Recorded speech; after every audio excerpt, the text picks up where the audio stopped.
आता मी हे आता पूजाच करणार आहे देवाची, त्यामुळे मी तुम्हाला उचलून दाखवते. तर कासव हे पाण्यात किंवा तांदळामध्ये ठेवतात, पण ज्या कासवाच्या, आता हे पाट आहे, कासवाची ही पाट आहे, ज्या कासवाचं पोटावर आकडे असतील, अंक असतील, ते तांदळात ठेवायचे, आणि ज्या कासवाचं पोट हे प्लेन असेल ते पाण्यामध्ये ठेवायचे. तर माझ्या बघा हे यंत्र आहे, कासवाच्या पोटावर यंत्र आहे, ह्यामुळे आकडे दिसतात, अंक दिसतात, त्यामुळे मी हे तांदळात ठेवलेलं आहे. प्लेट घ्यायची कुठली पण, प्लेन असेल तर ह्यामध्ये पाणी घेऊन कासव ठेवायचे, अंक असतील तर तांदूळ घेऊन यामध्ये आपल्याला कासव ठेवायचे. हे तांदूळ कधी बदलायचे? दोन्हीचे, अन्नपूर्णा देवीचा आणि आपल्या कासवाचा.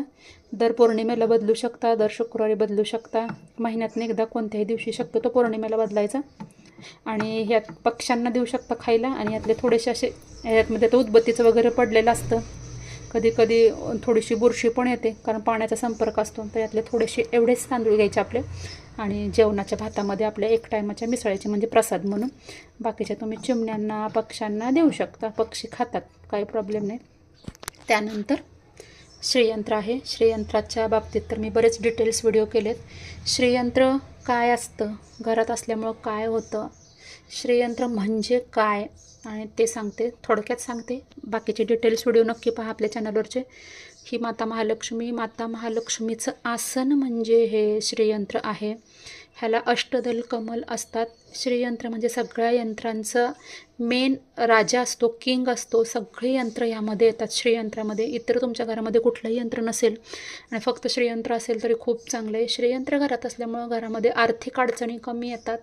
घरामध्ये कलह तंटे असतील तर ते व्यवस्थित होतात. तुमच्यावर काही घरामध्ये वास्तुदोष असतील तर ते वास्तुदोष व्यवस्थित होतात. पण ह्याचं आपल्याला थोडी सेवा करावी लागते.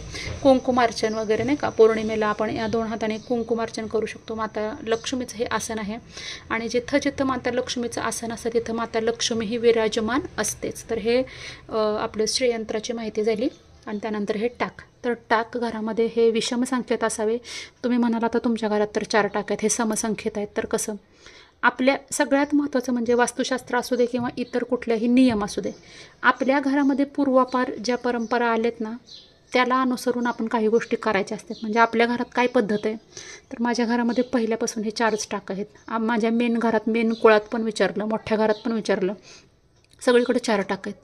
मग का म्हणून मी एक्स्ट्रा एक टाक आणायचा, आणि कोणाचा आणायचा, कुठला नवीन देव घरात आणताना 10 वेळा विचार करायला लागतो. कारण ते पुढच्या पिढीनं केले पाहिजे, त्या देवाची सेवा झाली पाहिजे, त्या देवाचं प्रत्येक काहीतरी कुळाचार असतात ना. आता जसं खंडोबाचं तळी भरणं म्हणा, किंवा त्याला भरीत रोडगा म्हणा, तळी भरणं, तळी उचलणं, हे खंडोबाचं आपण करतो.